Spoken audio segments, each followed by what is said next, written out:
बहू का 9वां महीना। सुमित्रा जी की बहू रितु प्रेग्नेंट थी और अब उसकी प्रेगनेंसी का 9वां महीना चल रहा था। रितु का पति देवेश उसका काफी अच्छे से ख्याल रखता था, लेकिन प्रेगनेंसी अपने आप में ही एक अलग ही वक्त होता है जब एक औरत कई तरह के बदलावों से गुजरती है। शरीर के साथ साथ उसके अंदर बहुत सारे इमोशनल चेंजेस भी आते हैं और रितु इन सब चीजों से गुजर रही थी। इसीलिए कई बार वो बहुत परेशान हो जाती थी। उसे बार बार बहुत मुश्किलों का सामना करना पड़ रहा था। एक दिन अचानक शाम के वक्त रितु जोर जोर से रोने लगी। अरे रितु बेटा, क्या हुआ? तुम रो क्यों रही हो? कुछ नहीं मम्मी जी, बस बहुत परेशान हो रही हूँ मैं।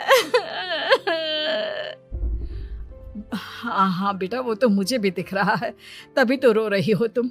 लेकिन परेशानी के पीछे की वजह तो बताओ, आखिर बात क्या है? किसी ने कुछ कहा क्या तुमसे? नहीं मम्मी जी, किसी ने कुछ भी नहीं कहा, बस ऐसे ही मेरा मन कर रहा है रोने का।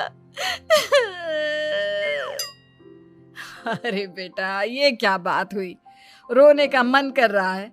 अरे तुम माँ बनने वाली हो, अगर इस तरह रहोगी ना तो बच्चा भी रोने वाले नेचर का पैदा होगा। तो फिर मैं क्या करूं मम्मी जी? मुझे बता अपने दिल की बात, मेरे साथ शेयर कर कि क्या परेशानी है। वो क्या है ना मम्मी जी, मैं अपने पेट की तरफ देखती हूँ ना तो अजीब सी घबराहट होती है। अरे लेकिन क्यों बेटा? तुम्हारे पेट में तो तुम्हारा आने वाला बच्चा है, इसे देखकर तुम्हें खुश होना चाहिए।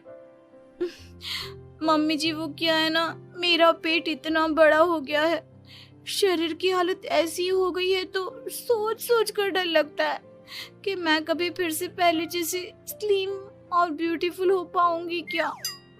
अरे बेटा, ये तो कुछ दिनों की बात है, सब कुछ बिल्कुल पहले जैसा हो जाएगा। कुछ दिनों के बाद तुम्हें चिंता करने की कोई जरूरत नहीं होगी। रितु, क्या हुआ? तुम बार बार करवटें क्यों बदल रही हो? रात की 2 बज रहे हैं, सो जाओ ना अब। देवेश, नींद नहीं आ रही है, मैं ठीक से सो नहीं पा रही हूँ। अरे ये क्या, तुम तो उठकर बैठ गई। इस तरह बैठे बैठे पूरी रात बिताओगी क्या? क्या करूं देवेश, पेट की वजह से जैसे ही लेटती हूँ अजीब सा लगने लगता है, ठीक से सो भी नहीं पाती। तुम एक काम करो, अपने पेट के बगल में एक तकिया लगा लो, तुम्हें ठीक से नींद आ जाएगी। वो भी करके देख लिया, अब तो लगता है जब तक बच्चा इस दुनिया में नहीं आएगा मैं ठीक से सो भी नहीं पाऊंगी। रितु, बच्चा आने के बाद कौन सा चैन की नींद सो पाओगी? कम से कम अब तो आराम कर लो। तुम सो जाओ देवेश, मैं बैठे बैठे ही अपनी नींद निकाल लूंगी। और फिर कुछ दिन के बाद सुमित्रा जी के घर पर कुछ परिचित लोग मिलने के लिए आते हैं। मम्मी जी, आप उन लोगों के साथ बैठकर बातें करिए, मैं सबके लिए चाय बना देती हूँ। अरे नहीं नहीं बेटा, मैं कर लूंगी, अभी तुम्हारी तबीयत ठीक नहीं है ना, तुम आराम करो। अरे मम्मी, घर के छोटे मोटे काम तो मैं करती हूँ ना, चाय बनाने में कैसी प्रॉब्लम? अच्छा ठीक है, अगर कोई परेशानी नहीं है तो बना दो चाय।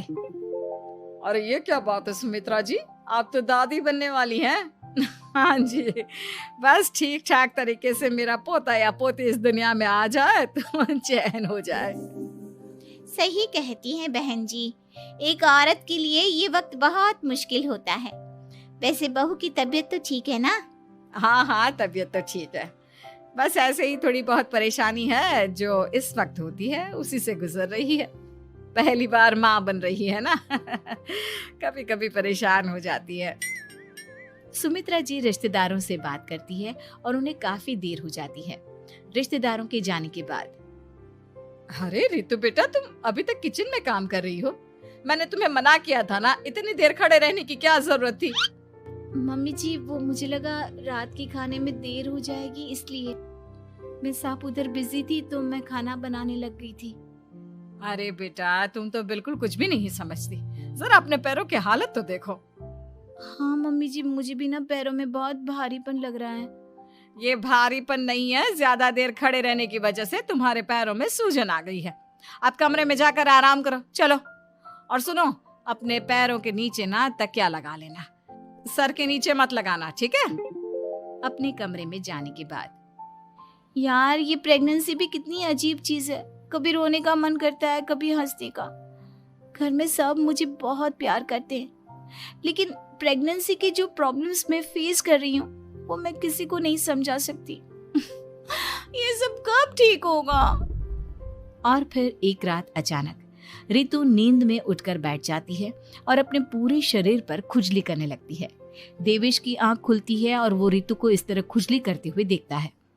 अरे क्या हुआ रितु, तुम ठीक तो हो ना? पता नहीं क्यों देवेश, लेकिन अचानक से पूरे शरीर में खुजली हो रही है। दिखाओ जरा मुझे।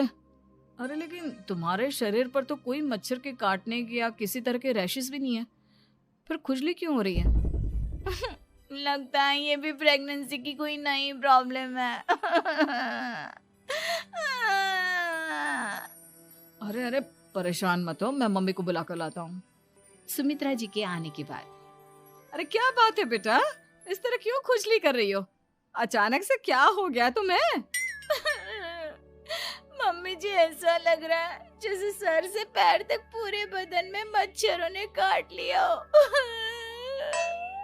अरे लेकिन इसमें रोने की क्या बात है, चुप हो जाओ, सब ठीक हो जाएगा। हाँ मैं बहुत परेशान हो गई हूँ, बस अब जल्दी से बच्चा इस दुनिया में आ जाना चाहिए ताकि मुझे इन सारी प्रॉब्लम से मुक्ति मिले। ऐसा नहीं कहते रितु, माँ बनना तो दुनिया की सबसे बड़ी खुशखबरी है और ये सारी परेशानियां तो सबके साथ होती है। जानती हूँ, लेकिन फिर भी क्या करूँ, रात को सो नहीं सकती, कभी पेट भर के खाना खा लेती हूँ तो उल्टी करने का मन करता है, ज्यादा देर खड़ी हो जाती हूँ तो पैर में सूजन आ जाती है, ज्यादा देर बाहर घूमने भी नहीं जा सकती वरना टॉयलेट की प्रॉब्लम।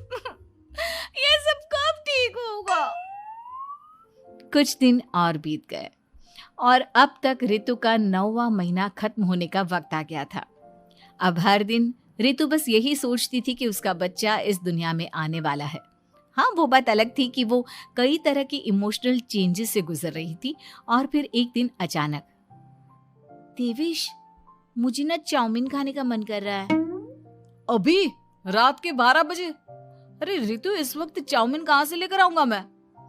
किसी होटल में फोन करो ना, कोई तो डिलीवर करता होगा ना इतनी रात को।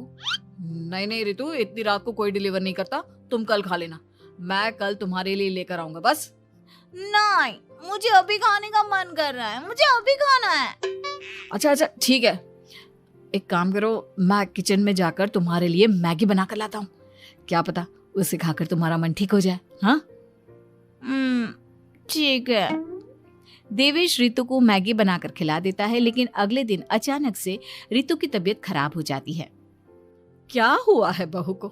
बेटा तूने कुछ उल्टा सीधा तो नहीं खा लिया ना? मम्मी वो कल आधी रात को चाउमीन खाने की बात कर रही थी तो मैंने इसे मैगी बनाकर खिला दी। अरे लेकिन एक बार मुझसे तो पूछ लेता, इसी वजह से उसे अजीब सा लग रहा है। कोई बात नहीं, वैसे भी बच्चा आने का वक्त पास आ गया है ना, इसलिए ये सब चीजें हो रही है। मेरे पेट में बहुत दर्द हो रहा है, जब से मैगी खाई है तब से पता नहीं क्या हो गया। अरे कुछ नहीं हुआ बेटा, बस कुछ दिन की बात और है, परेशान मत हो। चल हम तुम्हें ना डॉक्टर के पास ले चलते हैं। हॉस्पिटल जाने के बाद, डॉक्टर साहब मेरी बहू की तबीयत ठीक तो है ना? हाँ, वैसे तो सब कुछ ठीक लगता है, डाइजेशन का प्रॉब्लम हो गया है, ऐसे वक्त में हो जाता है। प्रेगनेंसी की वजह से पेट के ऊपर बहुत प्रेशर आ जाता है, इसलिए डाइजेशन थोड़ा वीक हो जाता है।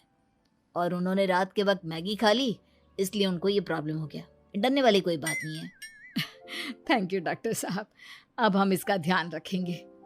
लेकिन अब रितु की डिलीवरी का वक्त पास आ गया है, आपको उनका पहले से भी ज्यादा ध्यान रखना होगा। मैंने चेकअप कर लिया है, 1 सप्ताह के अंदर रितु की डिलीवरी होने के पूरे चांस है। एक दिन अचानक किचन में काम करते करते रितु के पेट में बहुत तेज दर्द होने लगता है। देवेश, मम्मी जी जल्दी आइए।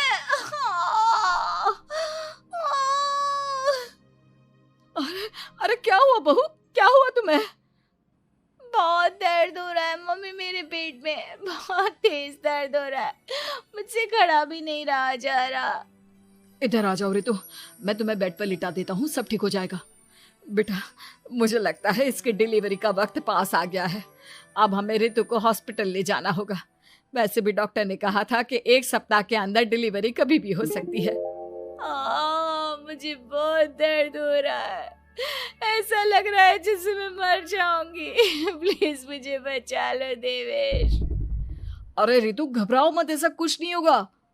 हॉस्पिटल पहुंचने के बाद आप जल्दी से रितु को एडमिट करवा दीजिए और आप लोग बाहर वेट करिए। नहीं, मुझे बहुत दर्द हो रहा है। रितु, समझने की कोशिश करो, सब कुछ ठीक हो जाएगा। रितु को लेबर पेन शुरू हो गया था और वो काफी तकलीफ से गुजर रही थी। एक बच्चे को जन्म देते समय औरत जिस तकलीफ से गुजरती है उसे सिर्फ वही समझ सकती है। रितु की तकलीफ को देखकर देवेश भी काफी इमोशनल हो गया था। रितु को इस तरह चीखते देखकर उसे बहुत दुख हो रहा था, लेकिन आधे घंटे के बाद जब डॉक्टर अपने हाथ में रितु और देवेश की छोटी सी बच्ची को लेकर आया तो रितु के चेहरे पर स्माइल आ गई। रितु, ये देखो, तुम्हारी और मेरी नन्ही सी बेटी। ये तो एकदम परी की तरह दिखती है। दिखेगी क्यों नहीं, एकदम तुम पर गई है ना, इसलिए। लेकिन मम्मी, उसकी नाक तो मेरे जैसी है। अच्छा ठीक है, नाक तुम रख लो, बाकी सब मेरे जैसा। देखा रितु, तुमने कितनी तकलीफ सही, लेकिन उस तकलीफ के बदले तुम्हें भगवान ने ये छोटी सी परी दे दी।